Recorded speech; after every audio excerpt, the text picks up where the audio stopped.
Isa po akong statistician. I know how to read numbers. Alam ko kung paano intindihin ang mga numero, paano basahin ang mga data at mga impormasyon na nakapublish sa mga websites at sa mga opisina ng ating pamahalaan. At this point in time, at kung kayo ang tatanungin mga kaibigan, may nakikita o may alam ba kayong issue na nagkaroon na ng kasagutan? Yung mga issue na pwedeng ipagmalaki ni Pangulong Marcos Jr. Yung masasabi nating ito ang aking legasiya na maiiwan at mapakikinabangan ng mga Pilipino. Yung maipagmamalaki at tatatak sa ating puso at isipan na pwede nating masabi ito ay dahil sa maayos, matapang at malinaw na pamumuno ni Marcos Jr. Mayroon na bang nakasuhan sa issue ng POGO o Philippine Offshore Gaming Operations? Iba kasi ang nakukulong doon sa matatawag nating mayroong conviction. Si Alice Guo, for example, ay citizenship lang ang kanyang kaso na nagkaroon ng desisyon by far. Siya ay napatunayang hindi Pilipino. Her involvement in POGO is not yet clarified and decided by the court. Nakapending pa rin ito. Cassandra Ong case about money laundering was already been dismissed by the court. Meaning, hindi napatunayan na involved siya sa money laundering activities. Ngayon mga kaibigan ay naglipa na ang mga online games at marami na po ang nalululong sa paglalaro dito. Gaya po ng scatter. May mga websites at applications na hindi masuri at hindi natin malaman legit ba ito o ito ay clone lamang o ginaya upang makapanloko at makapang-scam ng mga Pilipino. Maging ang PCSO ay mayroong mga kahalintulad na application na rin. Hindi na natin alam kung paano ba tayo tataya sa loto. Hindi gaya noong panahon ni dating Pangulong Rodrigo Roa Duterte na isa lamang ang website ng PCSO. Isa lamang ang applications ng PCSO na kung saan ay maaari tayong tumaya ng loto online. Unlike today, napakarami pong website. Hindi natin alam kung legit ba ito o hindi. Madali lang naman kasing ilagay ang logo ng PAGCOR sa mga online applications na ito. Maging sa mga websites, pwede kasing ilagay ang logo ng PAGCOR. Sasabihin lamang nila na this is a PAGCOR accredited online games.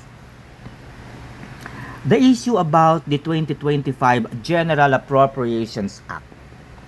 How the government maneuver funds. Kung paano binaligtad at ginulo ang allocated budget sa mga ahensya ng pamahalaan. Kung paanong tinanggalan at binawasan ang pondo sa pangkalusugan at edukasyon na dapat ay mayroong pinakamataas na pondo na nakapaloob sa ating konstitusyon. Dapat ang kalusugan at edukasyon ang may pinakamataas na pondo mula sa gobyerno. Kung bakit inilipat ang pondo ng GSIS, SSS, Land Bank, DOST, Pag-asa, DBP, etc. sa National Treasury. Kung paano inalis ang pondo mula sa PhilHealth. Tinanggal ang budget sa 4Ps sa Malasakit Center at inilipat din sa National Treasury. Kung paano at bakit Ipinilit ang mga ayuda gaya ng AKAP, TUPAD, MAIP, MAIX, etc. etc. Inilagay ito sa GAA. Hanggang ngayon, ang kautusan ng Korte Suprema na isole ng gobyerno ang 16 billion or million kung hindi man sa PhilHealth na inilagay po sa National Treasury ay hindi pa rin po isinasauli ni Marcos Jr. Wala pa pong utos mula kay President Marcos na isauli na ang pondo sa PhilHealth. Wala. Ito ang dahilan kung bakit nag-resign si Menardo Guevara, dahil hindi na niya kayang ipagtanggol ang gobyerno sa mga anomalyang nakapaloob sa 2025 General Appropriations Act. Kung inyong matatandaan, ang grupo po ni na Attorney Torreon, Attorney Vic Rodriguez at iba pa, kasama po si Congressman Isidro Ungab, ay nagsampa ng kaso sa Korte Suprema upang ipadeklara na unconstitutional ang 2025 General Appropriations Act. Nasaan ang Maharlika Fund? Kumita na ba ang gobyerno dito? O baka nalugi lalo ang Land Bank at ang Development Bank of the Philippines, na kung saan inilagak nila ang bilyon-bilyong pera nila dito. Nagpahayag na rin po ng pahayag ang International Monetary Fund at sinabihan po ang ating gobyerno sa pamamagitan po ni Pangulong Ferdinand Romualdez Bongbong Marcos Jr. na tulungan ang Land Bank at DBP na palakasin itong muli sapagkat ang capital nila ay nasa peligro at maaaring magsara. Lahat ng ito ay walang malinaw na kasagutan. The last interview of then PhilHealth CEO Mandy Ledesma bago siya tinanggal ay inamin nito na ang kanyang ginawang paglilipat ng pondo ng PhilHealth sa National Treasury ay sinunod lamang niya ang utos ni Pangulong Marcos Jr. Kinausap niya ang ilang ahensya po ng pamahalaan. Kasama na po dito ang Secretary of Finance na si Ralph Recto. Tinanong din niya si Menardo Guevara kung legal ba ang gagawin niyang paglilipat ng pondo mula sa PhilHealth patungo sa National Treasury. And both agree na ilipat nga ito sa National Treasury. And then sa mga argumento po na ginawa ng Korte Suprema, na pagdesisyonan po na mali ang ginawang paglilipat ng pondo ng PhilHealth sa National Treasury. Kaya nga po, ipinatigil po ng Korte Suprema ang paglilipat ng pondo ng PhilHealth. At inatasan ang gobyerno ni Marcos Jr. na isauli ang 60 milyon, if not billions of money, back to PhilHealth. Kung ating susuriin, bibilangin mga kaibigan, trillions of money are involved here. Kaya nga nagkaroon ng budget deficit ang ating bansa na nagkakahalaga ng 500 trillion o halos 500 billion pesos po ang kulang sa pondo ng ating bansa.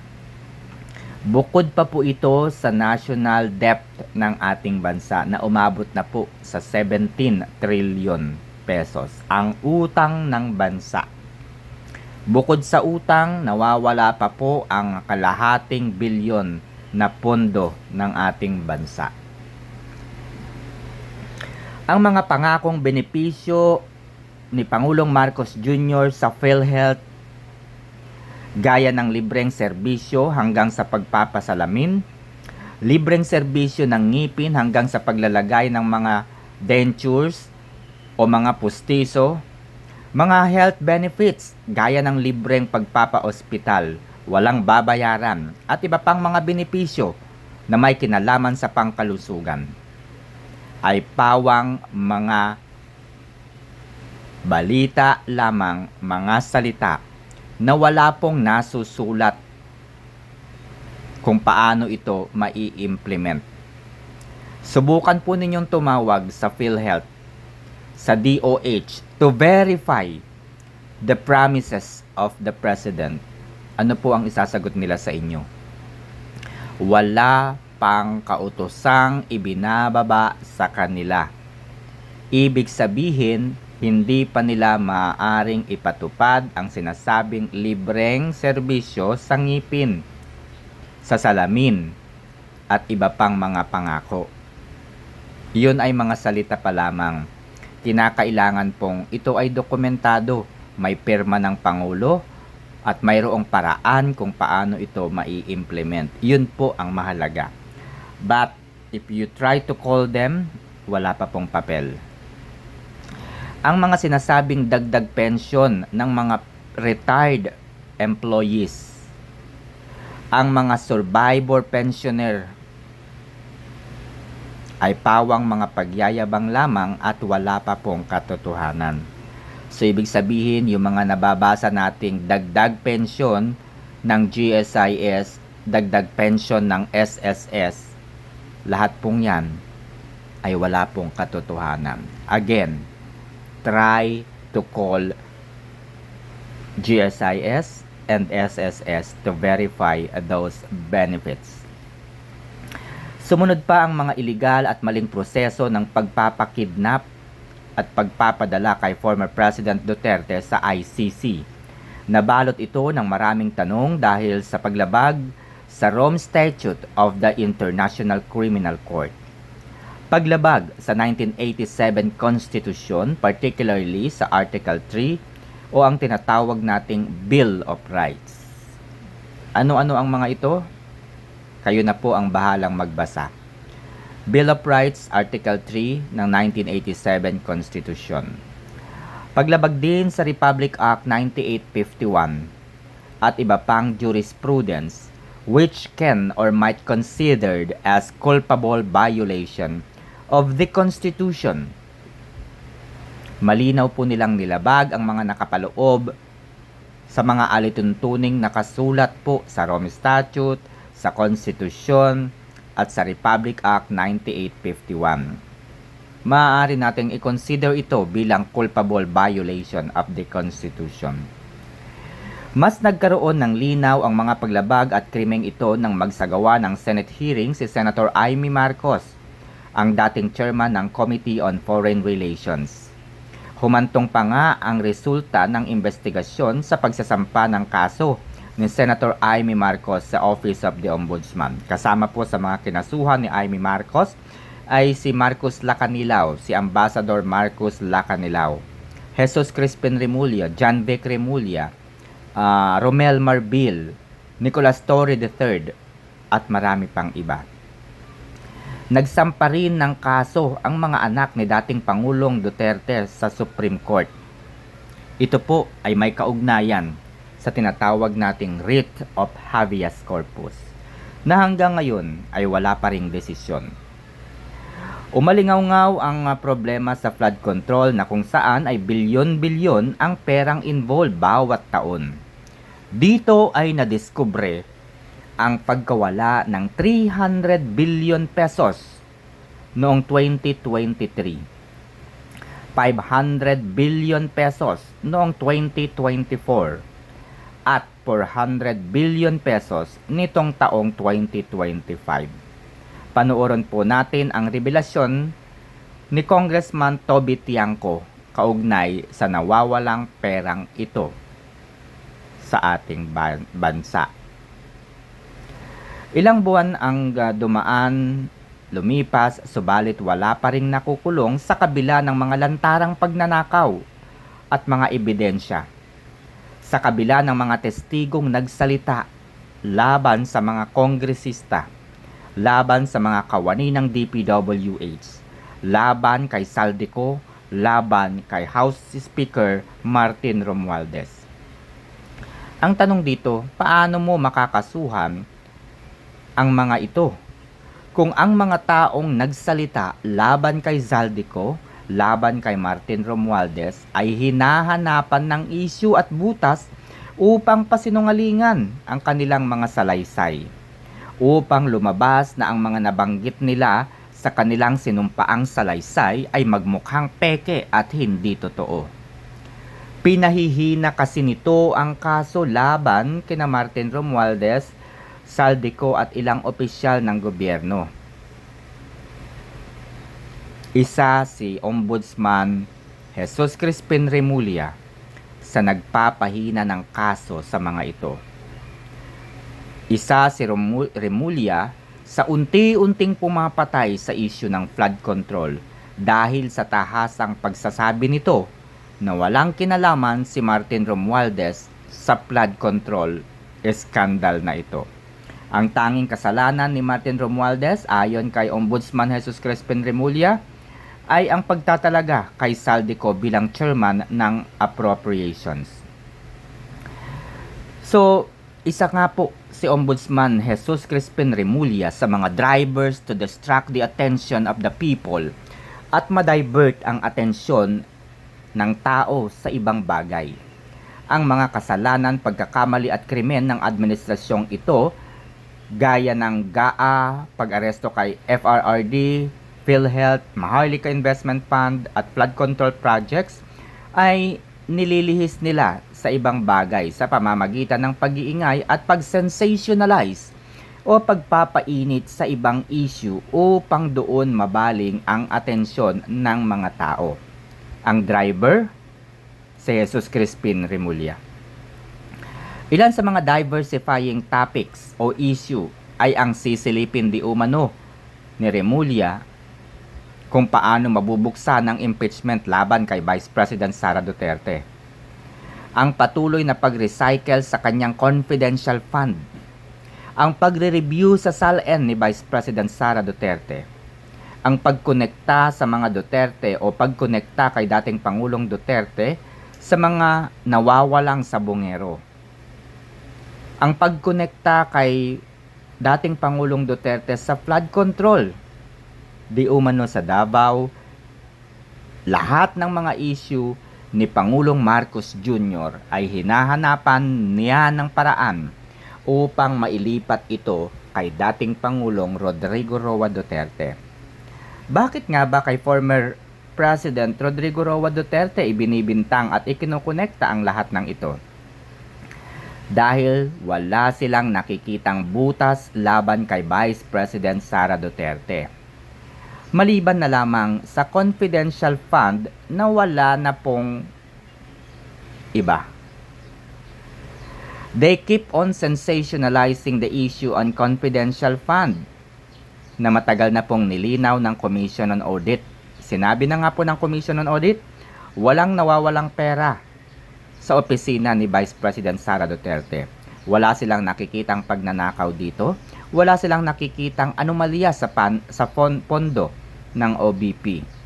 Ang mga proyekto ng OBP ay mayroong mga resibong isinumite sa COA, kaya nagbigay sila dito ng desisyon at sinabing malinis si Vice President Sara Duterte. Subalit inuulit-ulit na lamang nila ang isyong ito laban kay Duterte. Kung ating iisipin, this is just 125 million pesos of confidential fund compared to billions of money na napunta sa mga kongresista at sa mga senador. Halimbawa sa mga ito, Road and Bridges Fund projects na napunta at idinivert ni Congressman Suarez. Mga proyekto sa La Union ni Ortega. Billions of money from the project bagged by the construction firm of the family ni Congressman Rog Gutierrez. Those are billions of money. This is not only millions of money. Those are the hottest issue na still pending sa administrasyon ni Marcos Jr. Nakahang, nakabitin We are all waiting for the answers and solutions. Kung kayo ang tatanungin mga kaibigan sa nalalabing taon ni PBBM, ano ang maipapayo ninyong issue na dapat niyang pagtuunan ng pansin upang magkaroon ito ng isang magandang pagtatapos sa kanyang administrasyon, upang magkaroon ito ng magandang legasiya na maipagmamalaki ng mga susunod na henerasyon, lalong-lalo na yung mga tinatawag nating loyalista. Sana ay magkaroon naman ng konsensya si Marcos Jr. at bigyan ng hustisya yung mga loyalista na patuloy na naniniwala sa kanya. Ito yung pwede nating pagpilian. Corruption in the government, which was successfully dismantled by the former President Duterte. Pwede po siyang mag-focus sa korupsyon. Terrorism na naging successful din naman ng Pangulo dahil sa paghina ng lakas ng mga CPP, NPA, NDF na naging daan upang manumbalik sa gobyerno ang ilan sa mga leaders ng mga NPA. O di ba, successful din si Pangulong Duterte pagdating sa pagharap sa terrorism. Drug trading na talaga namang naging successful dahil naging safe ang bawat lugar sa Pilipinas, hindi lamang sa Metro Manila, hanggang sa mga probinsya, hanggang sa mga barangay. Ang kanyang programang War on Drugs ay naging successful. Nagtiwala ang maraming Pilipino, mga matatanda, mga kababaihan, mga bata. Maaari silang maglakad kahit 10 oras ng gabi ng safe and sound. Illegal gambling na nasawata at napigilan din po ni dating Pangulong Duterte dahil sa kanyang executive order na kung saan ay naglalayong palakasin ang karapatan ng PAGCOR o Philippine Amusement and Gaming Corporation na pigilan ang paglaganap ng mga illegal na sugal. Pigilan ang paglaganap ng online gambling. Naging successful din po ang dating Pangulo. Ngayon mga kaibigan, gaya ng aking nabanggit, napakaraming online games sa kasalukuyan. Mga applications sa Android, sa iPhone. Marami na po ang nalululong sa scatter. So, ito po ang aking huling tanong. Sa aking mga nabanggit, corruption, terrorism, drug trading, illegal gambling, ano dito ang nais ninyong tutukan ni Pangulong Marcos Jr.? Kung nais ninyong magkaroon ng ganitong analysis mga kaibigan, huwag kalilimutang mag-subscribe at syempre, kinakailangan din po ng inyong malinaw, maayos at matapang na opinyon sa mga isyong kinakaharap ng ating bansa. Napakahalaga po kasi na marinig ang boses ng maraming Pilipino. Kayo na nanonood, kayo na nakikinig, ano sa tingin ninyo? Ano po ang suggestion ninyo sa mga nangyayari sa ating bansa? Yan lamang at mag-ingat po kayo sa mga susunod pong mga sakuna at mga natural calamities. Good morning.